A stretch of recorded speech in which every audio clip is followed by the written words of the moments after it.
एक शब्द में है, जातिगत जनगणना नहीं होनी चाहिए।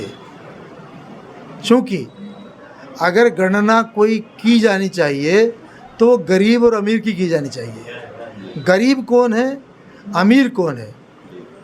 हमारा देश सर्वदा मानवता के आधार पर चला है। हमारी संस्कृति मानवता के आधार पर चली है, न कि जाति के आधार पर। हमारे देश में कभी भी जाति के आधार पर कोई कार्य नहीं हुआ, ना ही कभी जाति रही है। जो लोग जातिगत गणना की बात करते हैं, निश्चित रूप से वो देश के अंदर बड़ा षड्यंत्र कर रहे हैं, और वो लोग सत्ता लोलुप लोग हैं। वो किसी भी प्रकार से इस हिंदू समाज को तोड़ करके सत्ता पर काबिज करने का प्रयास कर रहे हैं। अभी हमारे सहारनपुर में कुछ युवाओं से बात हुई है, तो वो तो पक्ष में है कि गणना होनी चाहिए, जिसकी जितनी हिस्सेदारी उसकी उतनी भागीदारी, वो ये सब बातें कह रहे हैं। मैं इस शब्द से बहुत आहत हूँ कि जितनी जिसकी हिस्सेदारी उतनी उसकी भागीदारी। क्या जनसंख्या बढ़ा लेना देश के लिए अच्छा है? फिर तो सारे लोग इस होड़ में लग जाएंगे कि किसकी कितनी जनसंख्या बढ़े। देश में आज जनसंख्या विस्फोट है। जितनी योजनाएं बनती हैं वो सब जनसंख्या विस्फोट के काल के ग्रास में चली जाती हैं। कोई भी योजना हमारी आज धरातल पर इसलिए कामयाब नहीं है कि चारों तरफ जनसंख्या विस्फोट है। और जो आपकी नीति है, ये नीति तो और अधिक जनसंख्या को बढ़ाने में सहयोगी होगी। यदि आप ये कहेंगे जिसकी जितनी संख्या भारी, संख्या क्या कभी योग्यता पैदा करती है?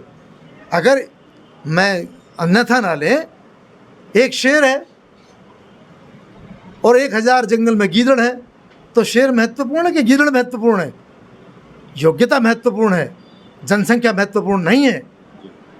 तो इसलिए जो लोग जनसंख्या की बात करते हैं, वो आज चूँकि उन्हें ये दिख रहा है कि सारा हिंदू समाज इकट्ठा होता जा रहा है, सारा हिंदू समाज एक होता जा रहा है, जातिवाद का जहर खत्म होता जा रहा है, तो इसलिए जो लोग सत्ता लोलुप हैं वो अब केवल जातिगत आधार पर समाज को बांटने का स्वप्न देख रहे हैं। आपको याद होगा कि जब समाजवादी पार्टी की सरकार थी, तब पिछड़ों के नाम पर 60 पीसीएस में से अकेले 47 पीसीएस अकेले यादव समाज के भर लिए गए थे।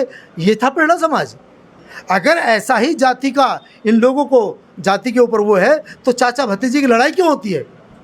चाचा भतीजे को बर्दाश्त नहीं करता, भतीजा चाचा को बर्दाश्त नहीं करता, पिता को बर्दाश्त नहीं करता। यदि जातिवादी सब कुछ है तो फिर लड़ाई क्यों है?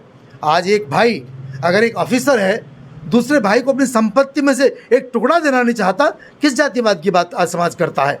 तो जातिवाद इस समाज की समस्या का हल नहीं है, बल्कि इस समाज की समस्या का हल है कि ये देखा जाए कि समाज में कितने गरीब हैं, किस आधार पर गरीब हैं, और गरीबी के आधार पर सारी योजनाएं बननी चाहिए। नहीं तो जाति के आधार पर ये कुछ चंद लोग जाति का बना करके बेवकूफ़ अपनी ही जाति का, और कुछ धनाढ्य लोग अपनी ही जाति का शोषण करते रहेंगे।